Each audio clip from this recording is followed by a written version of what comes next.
anak Rana Minang, apa kabar Anda hari ini? Semoga sehat selalu dan tetap semangat. Kami kembali hadir untuk Anda dalam Berita Padang, bersama saya, Ulan Valeri. Sejumlah informasi menarik telah kami siapkan untuk Anda, berikut 3 berita utama hari ini. Jelang libur Natal dan Tahun Baru, solar kembali langka di sejumlah SPBU di Sumbar. Anggota TNI evakuasi warga dan relawan yang terjebak banjir di Batu Busuk, Padang pada Selasa malam. Jurnalis televisi beri bantuan korban bencana banjir bandang di Batu Busuk.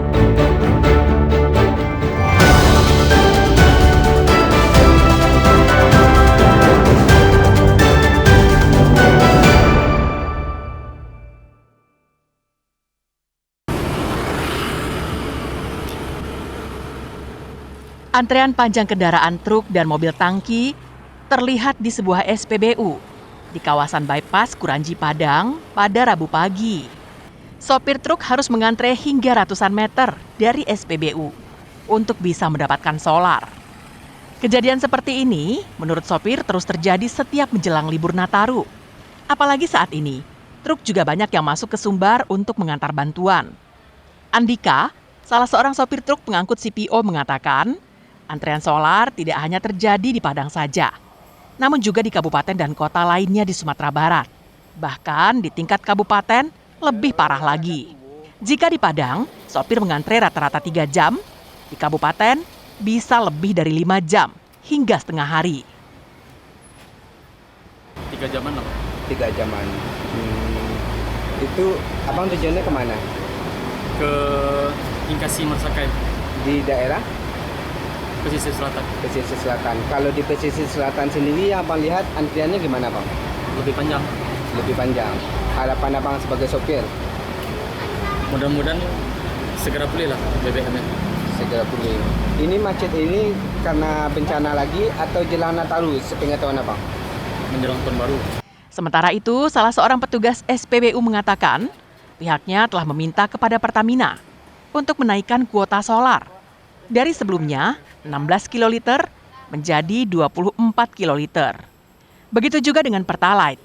Namun permintaan itu belum mendapat tanggapan dari Pertamina.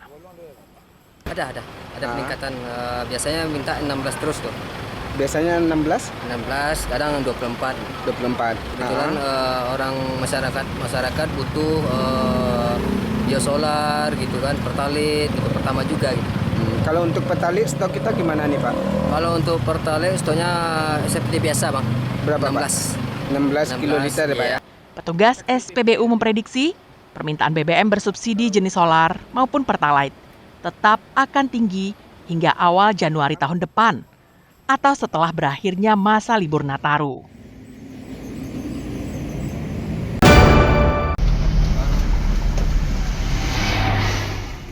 Sebuah truk tronton terbakar di Jalan Lintas Sumatera, Nagari Gunung Medan, Kecamatan Sitiung, Darmasraya pada Selasa siang. Asap hitam membumbung ke udara yang berasal dari bagian belakang truk tronton yang terbakar. Truk tronton pada awalnya terbakar pada bagian roda ban bagian belakang, yang kemudian membakar badan truk bagian belakang. Roda ban bagian belakang truk tronton sempat meledak setelah terbakar. Menurut keterangan saksi, truk tronton ini datang dari arah Muarobungo menuju Padang dalam kondisi tanpa muatan. Rencananya, sopir akan membawa truknya ke bengkel.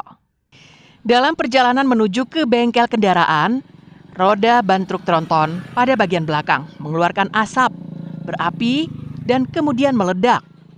Akibat peristiwa itu, mengakibatkan kemacetan kendaraan di Jalan Lintas Sumatera.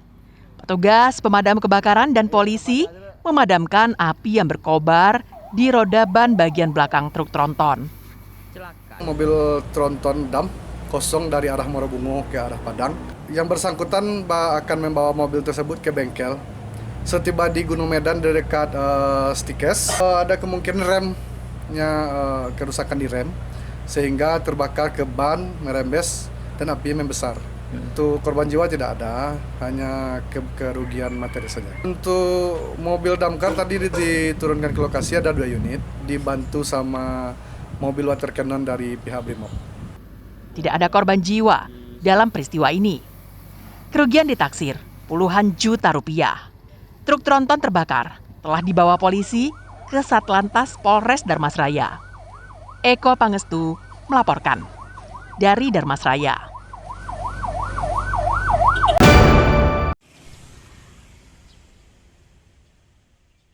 Sebanyak 441 sekolah, mulai dari PAUD hingga SMA sederajat di Sumatera Barat, mengalami kerusakan akibat banjir bandang dan tanah longsor yang terjadi akhir November lalu. Dinas Pendidikan Sumatera Barat terus mengumpulkan data sekolah yang rusak untuk pengajuan anggaran bantuan rehabilitasi agar proses pembelajaran dapat kembali normal. Kerusakan meliputi rusak ringan, sedang, hingga berat. Dari jumlah tersebut, sebanyak 30 sekolah masuk kategori rusak berat, selebihnya rusak sedang dan ringan.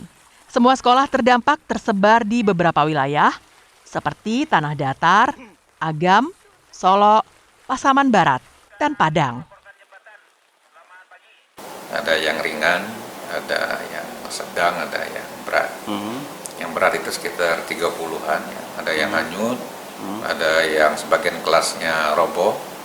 Ya, ini yang kelas-kelas yang tidak bisa digunakan itu bisa menggunakan tenda atau kalau memang jumlahnya banyak meminjam gedung sekolah terdekat atau gedung-gedung milik masyarakat.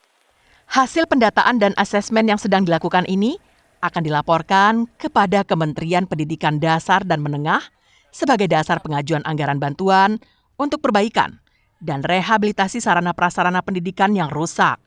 Robiha melaporkan dari Padang.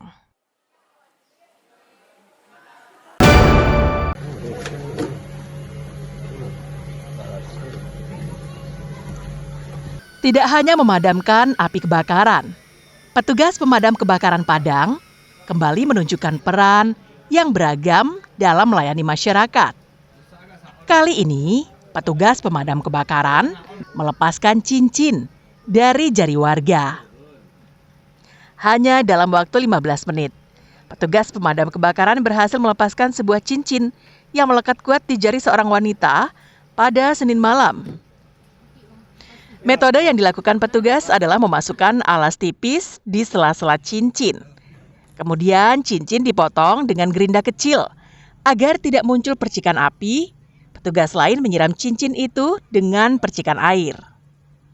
Alas tipis itu sendiri berfungsi untuk menahan agar mata gerinda tidak menyentuh jari tangan korban secara langsung.